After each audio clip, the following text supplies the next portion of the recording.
I was expecting that we would have here with us His Excellency Governor Biola Ajimobi, Governor of Oyo State, and our host as Governor of this state, and Governor Ayo Fayoshe, Governor of my own Ekiti State.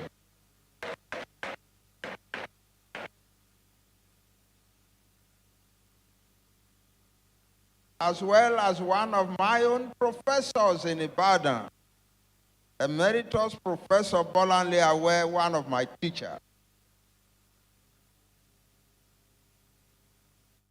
I see that I have many friends here today. Professor Banjo, you're welcome, sir. Professor Kayode Oyedina, Vice Chancellor, you're welcome. And, well, let me not start the game of picking one by one, because then I will miss some and offend some. But you know how highly I have always respected you all. I show that respect again today. Thank you. But I must mention my friend here, Ifo Yebola.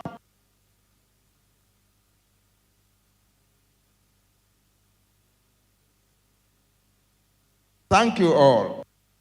But finally, and most important of all, I must humbly, very humbly, congratulate you, sir, Chief Adebanji Akintoye, for what you have achieved.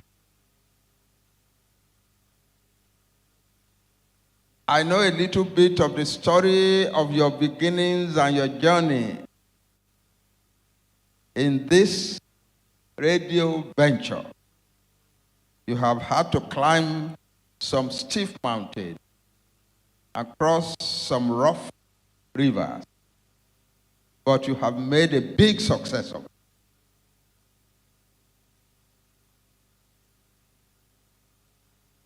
I would thank you very much for the wonderful contribution that you have made through this radio station to the development of our society.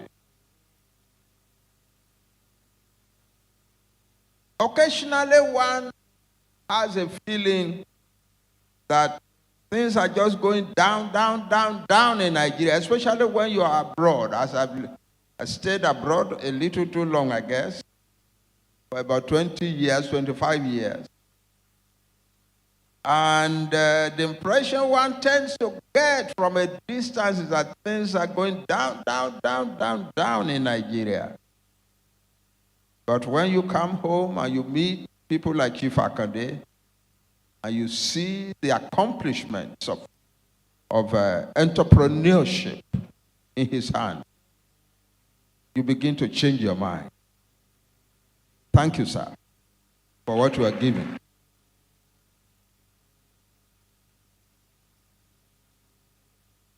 My topic is ethnic nations. What in colonial times our rulers used to call tribe. Ethnic nations and the prospects of the modern countries of Black Africa. As you all know, our countries in Black Africa have been going through very serious challenges since independence. Hardly any of our countries in Black Africa has known a full decade of peace and stability in the nearly 6 decades since independence. Virtually every one of our countries has gone through some experience of political turmoil and instability, of vicious inter-ethnic rivalries and conflicts, of blatantly rigged elections that provoke violent protests, of military coup and counter-coup, of brutal, incompetent, and hideously corrupt military dictatorship,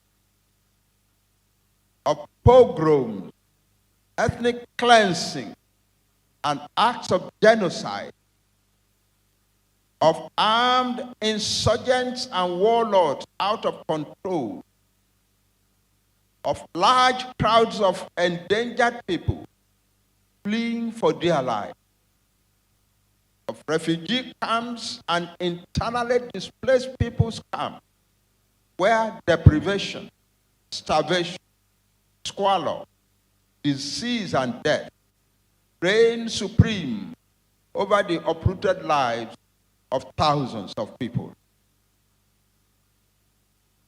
The ultimate outcome of all these experiences has been poor governance, retardation of economic and social development, and sordid poverty in Black Africa. Nigeria is said to be the richest country of Black Africa. But according to the Nigerian Bureau of Statistics, the United Nations, and various other international agencies, as many as 67%, or roughly 110 million of Nigerians live in the terrible condition known as, quote, absolute poverty.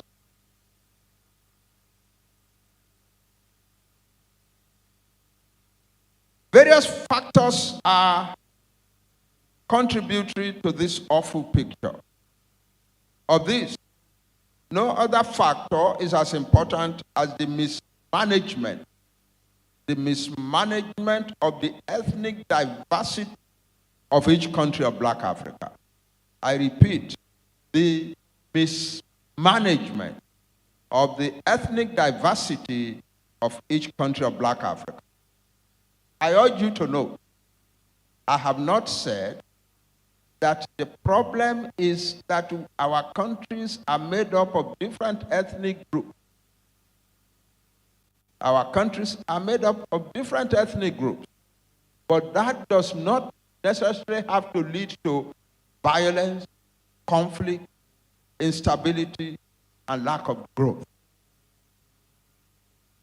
Having in one country many nations, each inhabiting its own homeland, having its own culture, its own language and history, and cherishing its own desires and its own pride, has inherent problems.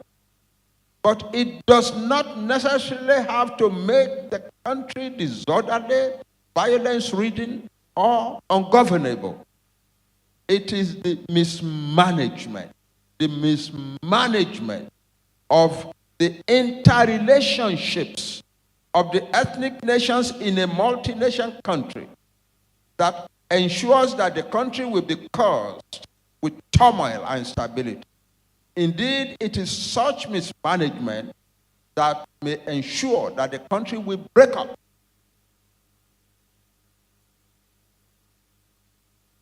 It's not necessarily because we have many nations in Nigeria that Nigeria is as wobbly and difficult to manage as it is. It is because we do not make a conscious effort towards managing the relationships among the ethnic groups sensibly. We think that the ethnic groups are not important or that they are nuisances and that we must suppress them so that we can build Nigeria. It cannot be done. Whoever thinks that that is the way to build Nigeria is kidding, because there is no way that a country can be built in that way. We can build Nigeria, sure, but we have to respect the ethnic nationalities that we have lived in for thousands of years before Nigeria was born. If we try to suppress those ethnic nationalities, we will fail. Nigeria will fail. It's as simple as that. In the world beyond Africa, There are many countries that are made up of diverse nations and that nevertheless succeed in doing quite well. Britain has been a multi-nation country for hundreds of years. Some of those nations now want to separate from Britain. But they are not doing so in blood and destruction. And Britain is not squirming in violence and turmoil. India is the largest country in territory in the world and has about 2,000 ethnic nations in it. But by structuring its federation sensibly, India makes it possible for its ethnic nations to be considerably satisfied in their being part of the Indian Union. Switzerland in Central Europe has various nations in it, but its people admit frankly that their country is not one nation, but, quote, a nation by consent. That is, the consent of the various nations in it. We are not one nation, but we agree and we are consent together to call ourselves a nation. That's the consent. Nobody is forcing it on them. They consent to do so.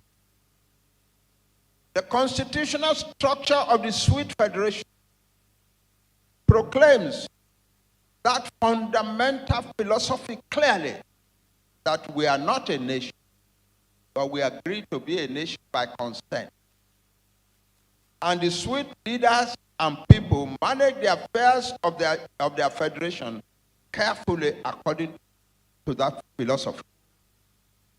And the result is that Switzerland, one of the foremost lands of freedom, peace, and prosperity in the world. In contrast to all these admirable examples, the political leaders and rulers of nearly every black African country think that the ethnic nations in their countries are nuisances and obstructions to unity and development. They are determined that the way to go is to try and weaken or even destroy the ethnic nations in their country in order to pave the way for what they call national unity. As a result, our countries have almost uniformly suffered since independence from disunity, inter-ethnic conflict, instability, insurgency, socioeconomic backward, and terrible human suffering. Indeed, many of these countries now are on the verge of breaking up totally. These then are the facts behind the political troubles and the political disaster of our country, Black Africa. Our Black African subcontinent is peculiarly a land of mostly very small ethnic groups or ethnic nations. Even at today's population levels, after a century of rapid population growth, almost all of the African subcontinent is still home to very small nationalities.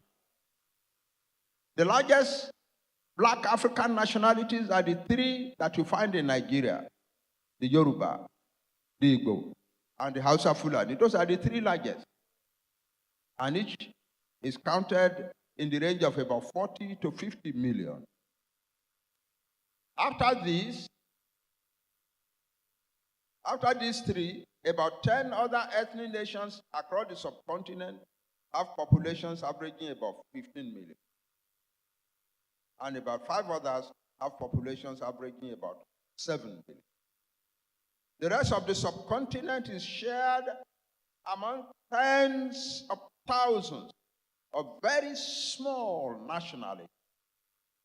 Some have populations in the range of a couple of millions. The overwhelming majority each has much less than that. Many have populations of only a few tens of thousands. With this minute ethnic, ethno-linguistic fragmentation of the Black African subcontinent, every African country of our time has had to comprise tens of nationalities. Nigeria, the largest in population, with some 180 million people, has over 300 nationalities. Clearly, over 100 of Nigeria's nationalities have populations of only a few 100,000 or less each. Nigeria's immediate western neighbor, the small Republic of Benin, with a population of about 8 million, is home to about 40 nationalities. Tanzania, with a population of 38 million, has about 120 ethnic nationalities. That is the predominant pattern all over Black Africa. Therefore, no matter whatever form Black Africa's entry into the world of the 20th century may take, this fundamental indigenous pattern would have been indeed a difficult reality to handle. If we, the peoples of Black Africa, had been free and delineate our own countries at the beginning of the 20th century, we would still have needed to find ways to group our small nationality into a manageable number of countries. And that is the task at all. It is instructive that even each of the two Black African countries that were not founded by Europeans, Ethiopia and Liberia, comprise many different nationalities. That's the pattern of our existence.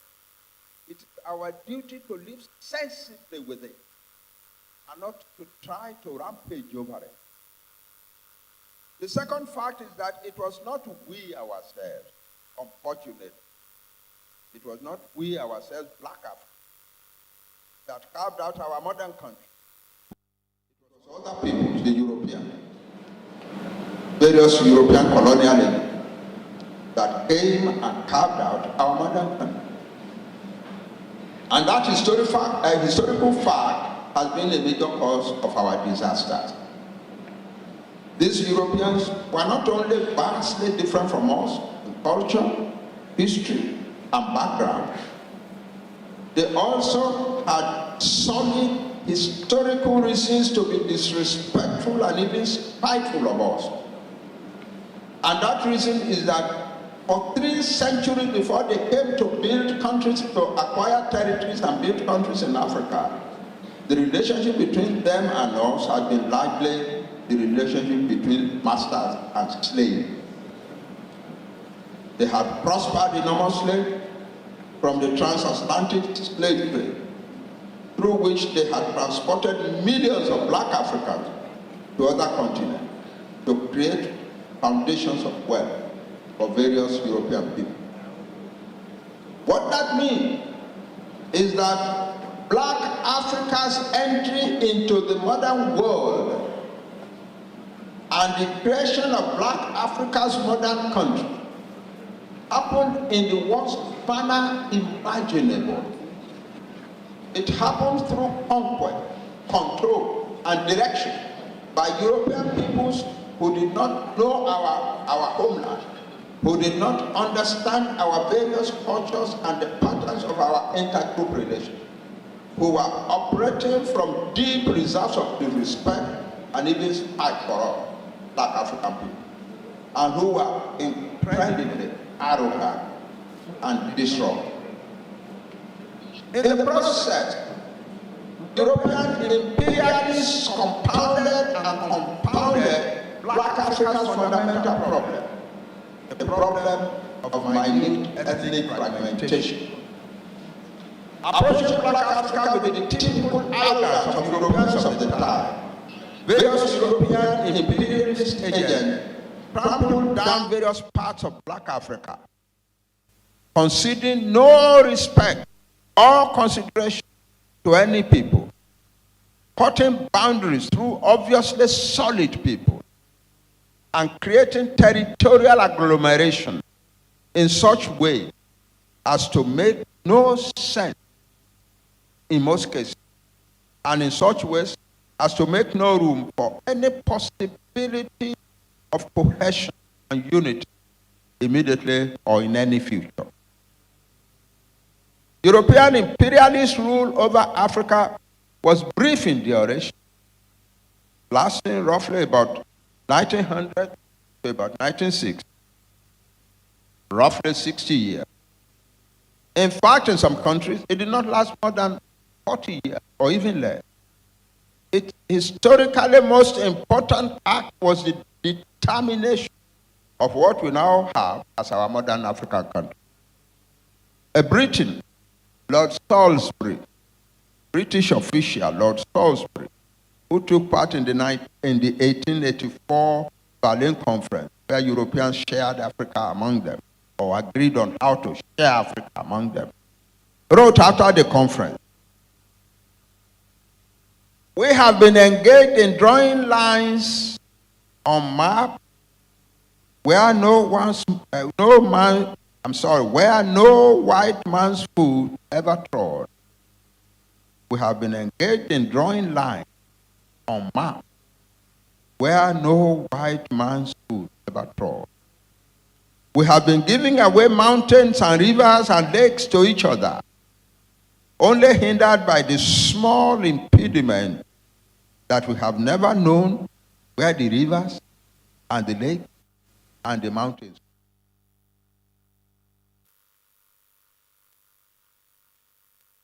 Another Briton, a British colonial agent who took part in establishing the boundary between Nigeria and Cameroon, wrote years later in his memoir,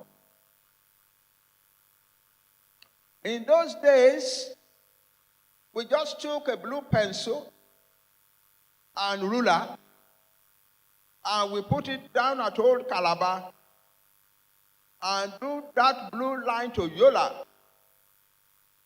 I recollect thinking when I was sitting having an audience with the Emir of Yola, surrounded by his people, that it was a very good thing that he did not know that I, with a blue pencil, had drawn a line through his country."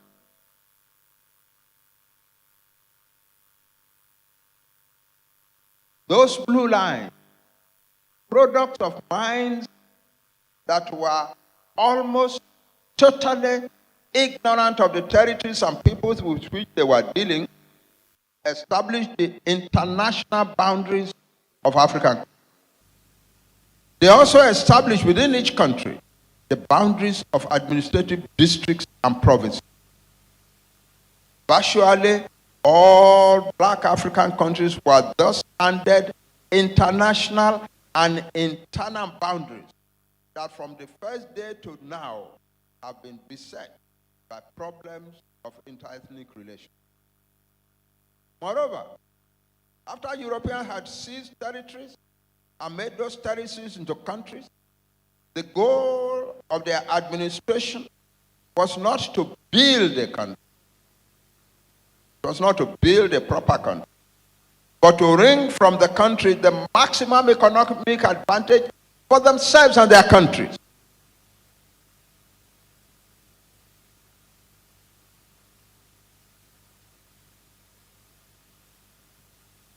Imperial investment, such as there were, targeted the exploitation of resources capable of the highest and quickest yield, such as mineral deposits, forest resources, export produce. In some countries, European companies were giving concessions to exploit certain resources and even whole countries. The development of roads, railways, and ports was designed to serve the goals of economic exploitation and had no interest in facilitating the unification or growth of a country. In those countries where the climate permitted the introduction of European farmers from Europe, infrastructural development were focused on helping the European farmers by opening up the areas where their farms were concentrated.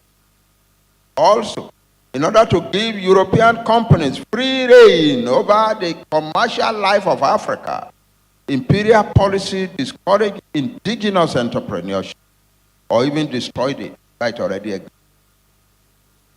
destroyed it where it. For instance, on the Niger, Yoruba traders were already doing very well before the Europeans came, but they were wiped out to give room for the European trade. Furthermore, over the administrative unity of each country, even the administrative unity of each country was nominal for most of the colonial. For instance, though Nigeria was amalgamated into one country, the two sections of it, the Northern Protectorate and the Southern Protectorate, were ruled separately and differently for most of the time of British rule. It was not until about 1949 that Nigeria was finally brought together under a constitution. So, seriously speaking, Nigeria started to be a country, not in 1914, but in 1949.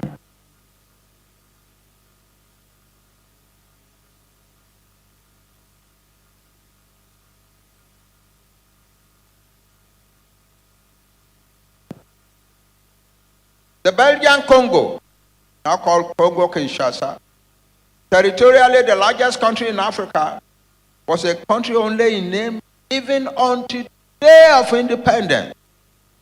Its widely dispersed provinces and peoples were virtually out of touch with one another. In 1919, the French formed the territories of the Upper Volta into one colony. In 1932, they split it up and shared it between neighboring French colonies. Then in 1947, they brought its parts together again in one country which they called Upper Volta, now Burkina Faso. And that was only a few years before independence of Upper Volta. Further still, rather than pursue policies that were aimed at uniting the country, they had created the colonial administrations commonly pursued policies that promoted disunity and distrust among the nationalities in their colony. In most countries, the few scattered nodal centers of colonial administration and the areas where resources were being exploited tended to receive all the colonial attention. Large areas which were regarded as unimportant received nothing. And so, in a country with many different ethnic national territories, this way of handling the affairs of these countries hold the negative potential of establishing the seeds of unhealthy interethnic rivalries and hostility. Moreover, most colonial powers employed in their tropical African possessions policies and practices based on the race theories that developed in the slave trade era. Those race theories proclaim, basically, that the black race belongs to the lowest level in the evolution of the human race, and that the black race has made and is capable of making little or no contribution to human civilization. Black peoples were a little more civilized in some places than others. This meant further that some black nations deserve to be more respected than others. European imperialists used these race theories generally, but some used it more than others. The heritage of this race theory and policy has been the growth of inter-ethnic animosities and hostilities, even where none had existed, and their intensification where some had existed.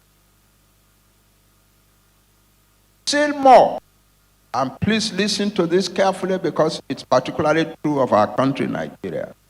Still more, as independence seemed to approach in every part of Africa, the rulers, the European rulers of each country, began to look for a preferred tribe, as they were called, a preferred nationality to hand power to.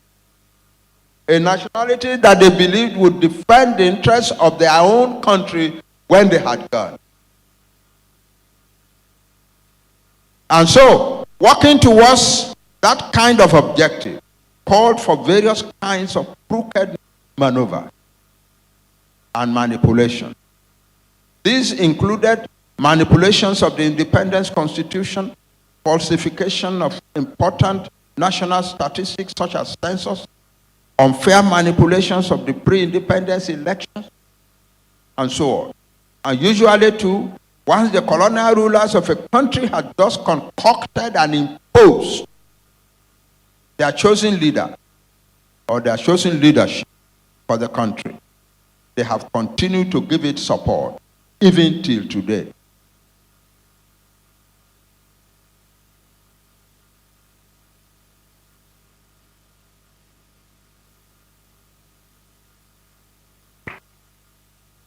These then are the facts and realities about our indigenous nation, about how our indigenous nation were included together in our modern country. They are major roots of the horrid experiences of our country since independence. Our indigenous nations were mostly too small to constitute the sizable countries appropriate to the modern world. To create such countries all over Black Africa, it was necessary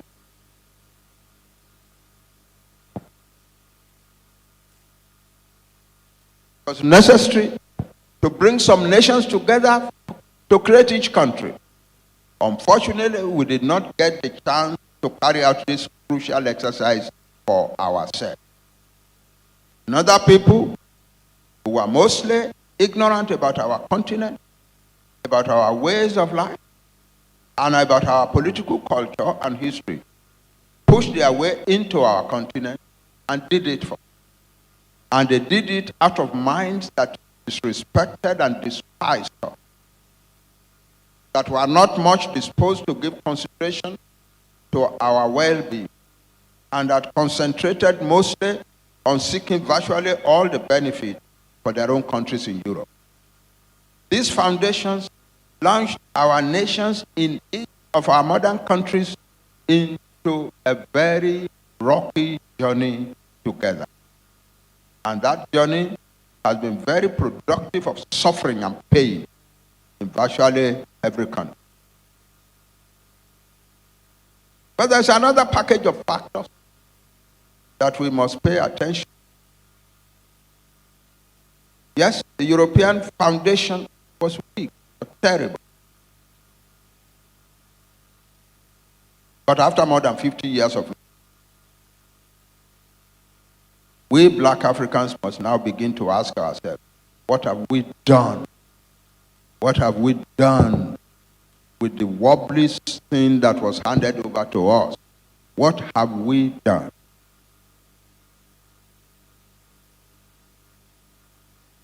Many of our countries have been independent now for longer than they lived under colonial rule. When independence came in each country, independence offered us the opportunity and the duty to adjust properly what had been given to us in order to make it work it was obvious that these countries would never work. They were given to us. It is our country, our home, and therefore it is our duty to adjust them properly in order to give ourselves peace and stability and progress. But what have we done in every one of our countries? From their positions of power and influence, our foremost political citizens have tended mostly to seek power without restraint, without limit, and without responsibility, and personal wealth without account or limit, to the detriment of their own countries and their own peoples and their own citizens. And these failings of our leaders and our government have promoted weakness, poverty, confusion, fear, desperation, hostility, and conflict among the masses of our people and among the various ethnic nations of virtually every one of our countries. We must now look closely at a few of these. Leading Africans inherited from European imperialism countries that were very manifestly ethnically diverse, politically disunited, and shaky. Rather than look carefully at their new country and ask how all groups in it could be reasonably, happily included, instead of striving for structures and practices that could conduce to the fact and spirit of true unity in diversity, the new rulers of each country chose to employ the authoritarian institutions and traditions and the crookedness of European colonial rule to force all groups of their country together. Hardly any first ruler of an independent African country could reconcile himself to constitutionally conceding some local autonomy to the initially doubtful, fearful, and restive nationalities of his country at independence.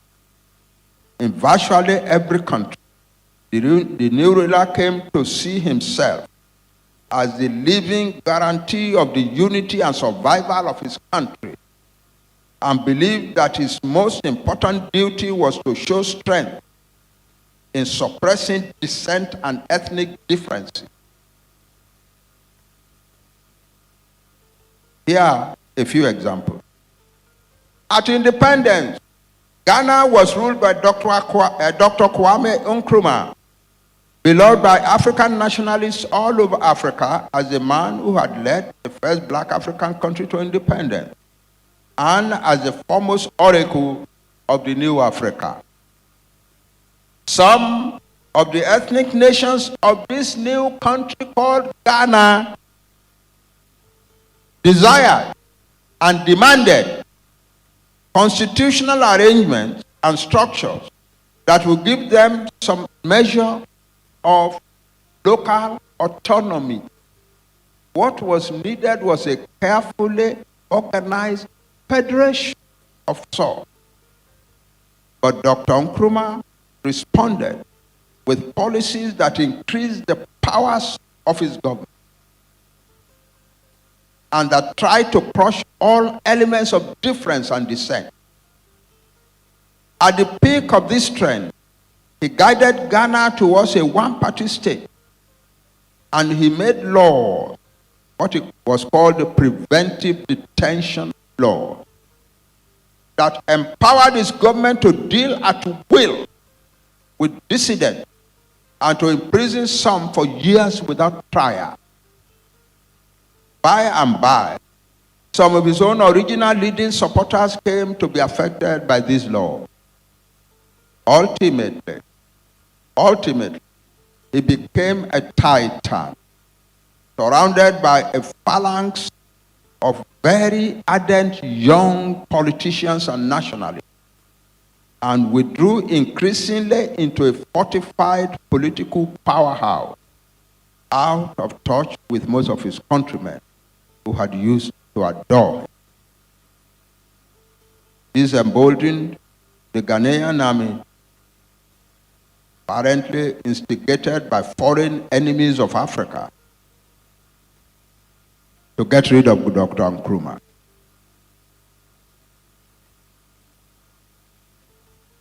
But for decades after him, those who ruled Ghana did not make the country's inter-ethnic relations better.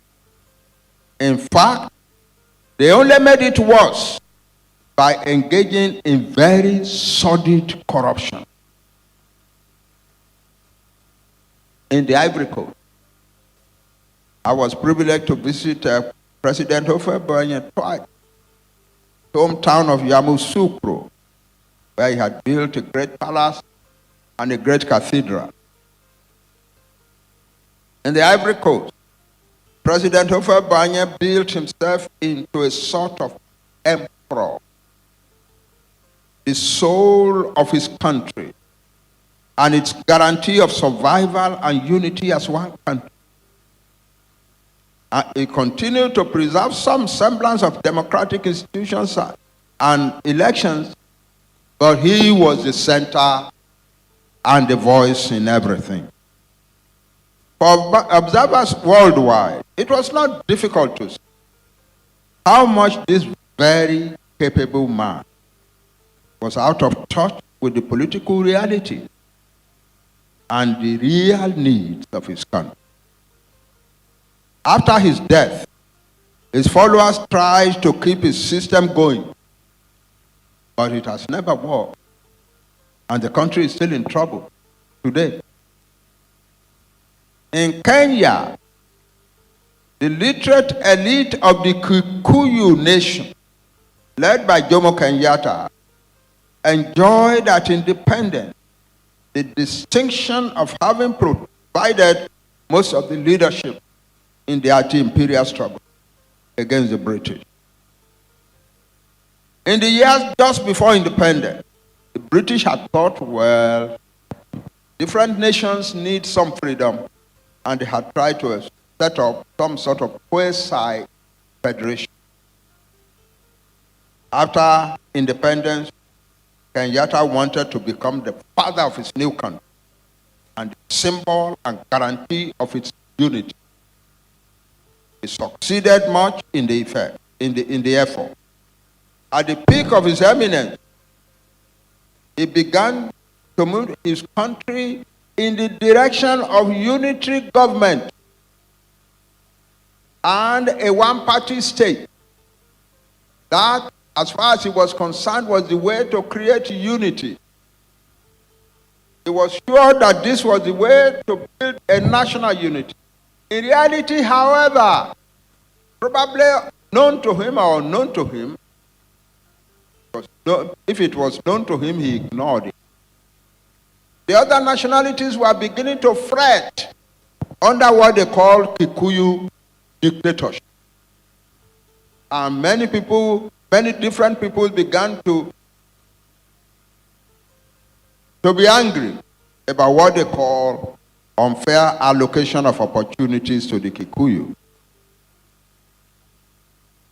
When he died, another politician took his place. But that other politician was from another ethnic group. And he proceeded to do exactly what Jomo Kenyatta had been doing. But the myth of national unity enforced in these brutal ways soon began to break down. Arap Moi, the new president, his own Kalenjin people, feeling politically empowered but otherwise underprivileged, led in the making of the first major inter-ethnic conflicts in Kenya. Years later, another round of inter-ethnic conflicts came, most of which targeted Kikuyu people. The situation is still going on exactly the same way. In Uganda, Prime Minister Obote leaned more and more heavily on strong-arm measures and on the military in order to force the peoples of his country together. To him, the worst enemies of his country and government were the strongest indigenous kingdoms of the country, especially the Buganda kingdom. The Buganda. At independence, the Buganda kingdom had a considerably well-educated elite who was strongly influential in the civil service and the army. Unfortunately, Obote's strong desire for Uganda's national unity meant for him only a determined weakening of the internal forces like the Uganda kingdom. After getting rid of the usually highly educated Baganda from the army, he leaned more and more on the support of the army. His military-backed authoritarianism reached its peak in 1966 when he used the military to suppress the Buganda kingdom, to overrun its palace, and to turn the Kabaka's palace into a military barrack, and to force the Kabaka to flee into exile abroad.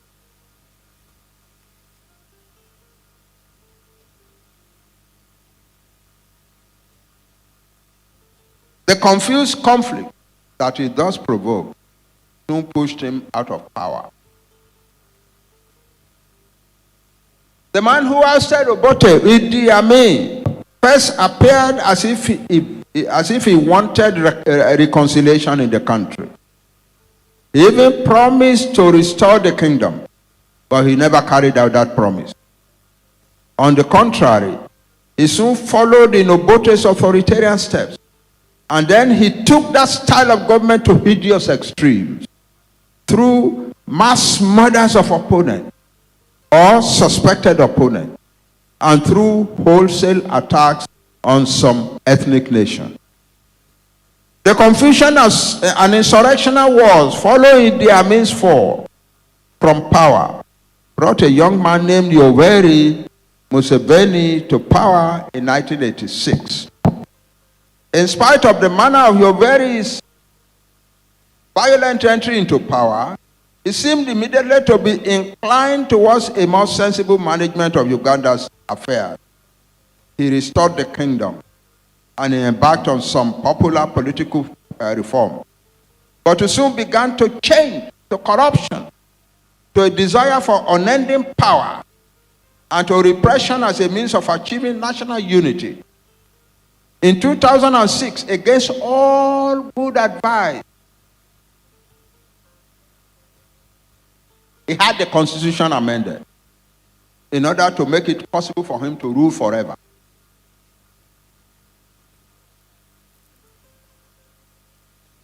His point-blank rejection of any sort of federal arrangement has gradually resulted in a conflict between him and various sections of Uganda, especially Uganda's strongest kingdom, the Buganda kingdom. His approach has been to use the powers of the government to try and disorganize and break up the Buganda kingdom. But he is encountering very stiff resistance indeed, as Uganda now faces the possibility of breaking up, as Buganda and other peoples of the country demand secession. We can go on and on. Let me go to Nigeria. In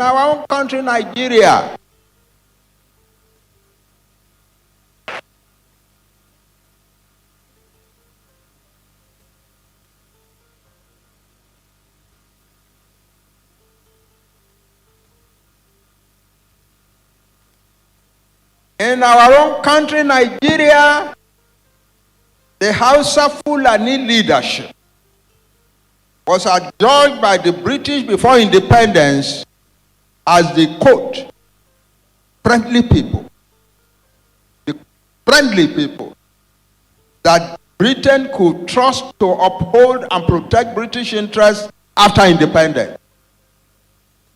So, in the year just before independence, The British manipulated the constitution, the census, the regional boundaries, the politics and the elections to put the House of Fulani leadership in control of Nigeria.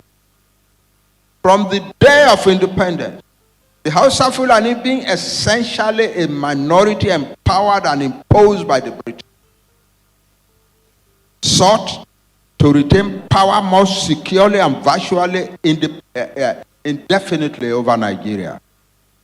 Their topmost political leader, Sir Ahmadu Bello, was reported to have said as follows on October 12,